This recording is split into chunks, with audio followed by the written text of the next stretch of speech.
तो नमस्कार दोस्तों, एमए हिंदी साहित्य के एक और धमाकेदार प्रश्न में आपका स्वागत है।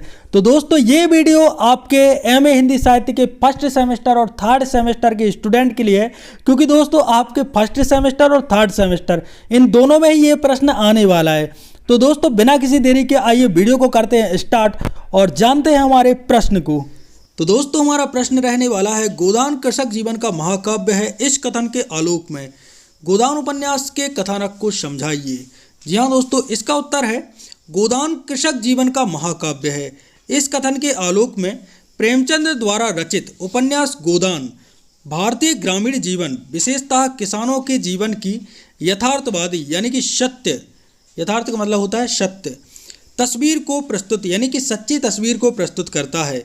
यह उपन्यास न केवल कृषक समाज की आर्थिक, सामाजिक और सांस्कृतिक समस्याओं को उजागर करता है, बल्कि उस समय के यानी कि आज से 150 साल पहले के समय के भारतीय ग्रामीण जीवन की पीड़ा, संघर्ष और जो सामाजिक विषमता थी यानी कि समाज किस प्रकार से फैला हुआ था, उसका एक सजीव रूप से चित्रण भी करता है।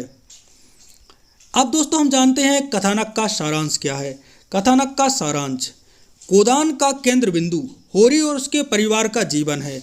होरी एक गरीब किसान है जिसकी सबसे बड़ी इच्छा है कि मरने से पहले एक गाय दान कर सके, क्योंकि भारतीय परंपरा में इसे सबसे बड़ा पुण्य माना जाता है।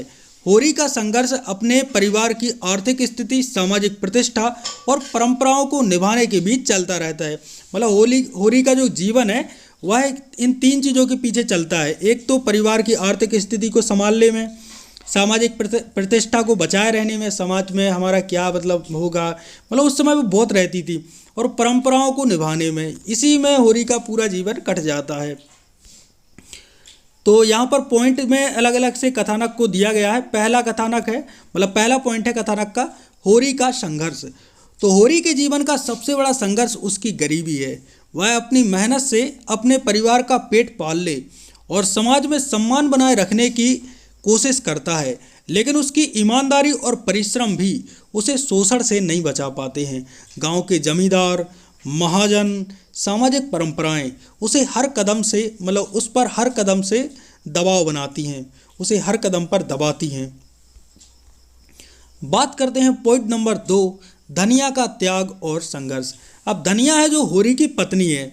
तो होरी की पत्नी धनिया इस उपन्यास की एक सशक्त पात्र है, यानी कि मजबूत पात्र है। वह अपने परिवार को संभाल ले और हर स्थिति का साहसपूर्वक सामना करने वाली महिला है। वह होरी की असफलताओं और सामाजिक दबावों के बावजूद अपने परिवार को बचाने का हर संभव प्रयास करती है। और धनिया का जो कैरेक्टर है ना, एक प्रकार से मजबूत कैरेक्टर है। उसका चरित्र है ना सबसे बेस्ट माना गया है इस पूरे उपन्यास में। नंबर 3, गोदान का प्रतीकात्मक महत्व। उपन्यास का शीर्षक गोदान भारतीय एक परंपरा और संस्कृति के प्रतीकात्मक महत्व को दर्शाता है। होरी अपने जीवन के अंत तक गाय दान करने की इच्छा पूरी नहीं कर पाता, लेकिन उसका जीवन इस बात का दर्पण है कि भारतीय किसान किस प्रकार सामाजिक और धार्मिक परंपराओं के बोझ के तले दबा हुआ है। यानी कि एक प्रकार से भारतीय जो किसान है उसकी सामाजिक और धार्मिक परंपराओं के बीच, मतलब उसकी क्या स्थिति है, एक प्रकार से उसका किस प्रकार से शोषण हो रहा है, ये हमें उपन्यास में दिखाई देता है। पॉइंट नंबर 4, ग्रामीण समाज का यथार्थ चित्रण। गोदान में प्रेमचंद ने ग्रामीण समाज की विषमताओं, जाति व्यवस्था, महिलाओं की स्थिति, शोषण और आर्थिक असमानता का सजीव चित्रण किया है। यदि आप लोगों ने गोदान पढ़ा होगा तो आप लोगों को मतलब एक प्रकार से जो ग्रामीण समाज में विषमताएं रहती हैं, जाति व्यवस्था रहती है और महिलाओं की जो स्थिति रहती है कि एक प्रकार से महिलाएं केवल घर के अंदर ही रहेंगी, और उनका जो शोषण होता है, एक प्रकार से किसानों का शोषण, महिलाओं का शोषण, निम्न जाति के लोगों का शोषण, ये मतलब एक प्रकार से जो शोषण होता है और आर्थिक असमानता है, इन सभी का जो हमारे प्रेमचंद जी हैं इन्होंने सजीव यानी कि जीवित चित्रण किया है। इसमें दिखाया गया है कि किस प्रकार गरीब किसान हमेशा जमींदारों, महाजनों और पंडितों के शोषण का शिकार होता है। यानी कि दोस्तों यदि आप लोग पढ़ेंगे जो गोदान को, तो उसमें पता चलेगा कि जो होरी है वह जमींदारों, जो जमींदार रहते हैं, राय साहब जो जमींदार थे, महाजन एक प्रकार से आपके साहू जी थे जो महाजन थे, और पंडित जो मातादीन और दातादीन थे, इनके शोषण का शिकार होता है। अब बात करते हैं पॉइंट नंबर 5, शहरी और ग्रामीण जीवन का अंतर। उपन्यास में केवल ग्रामीण जीवन ही नहीं बल्कि शहरी जीवन का भी चित्रण है। बाकी दोस्तों एक और बात मैं आप लोगों को बता देता हूं इसी बीच 5वें पॉइंट के अंतर्गत, यदि दोस्तों आपको गोदान उपन्यास के और भी प्रश्न चाहिए तो पहले ही से ही मैंने और भी सारे प्रश्न बना चुके हैं। मतलब एक प्रकार से मैंने आपका होरी का चरित्र चित्रण बना लिया है पहले से ही, और धनिया का चरित्र चित्रण का भी वीडियो मैं पहले ही डाल चुका हूं।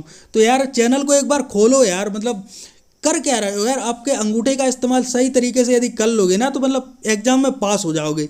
पूरे साल तो तुम लोगों ने पढ़ा नहीं, अब आ गए मुँह उठा के। तो इसलिए यार मतलब मेरी विनती है कि यार क्या करना है आप लोगों को, जो चैनल है ना उस पर जाना है और देखना है, उसमें मतलब वीडियो आपको मिल ही जाएंगे।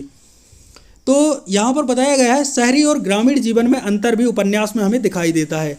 शहर के पात्र हैं जैसे मालती है, मेहता है, खन्ना है, इनके माध्यम से प्रेमचंद ने शहरी और ग्रामीण जीवन के बीच के जो अंतर है उसको दिखाया है। यहाँ शहरी जीवन में बुद्धिजीविता और भौतिकवाद का प्रभाव हमें देखने को मिलता है, वहीं ग्रामीण जीवन कठिनाइयों और संघर्षों से भरा हुआ है। अब दोस्तों अंत में हम बात कर लेते हैं निष्कर्ष की। गोदान भारतीय किसान के जीवन की त्रासदी और संघर्ष का महाकाव्य है।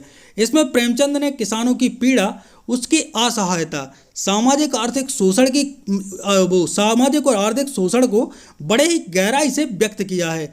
यह उपन्यास सिर्फ होरी की कहानी नहीं है बल्कि हर उस किसान की कहानी है जो गरीब है, कर्ज में डूबा हुआ है, सामाजिक परंपराओं के बीच पिसता रहता है।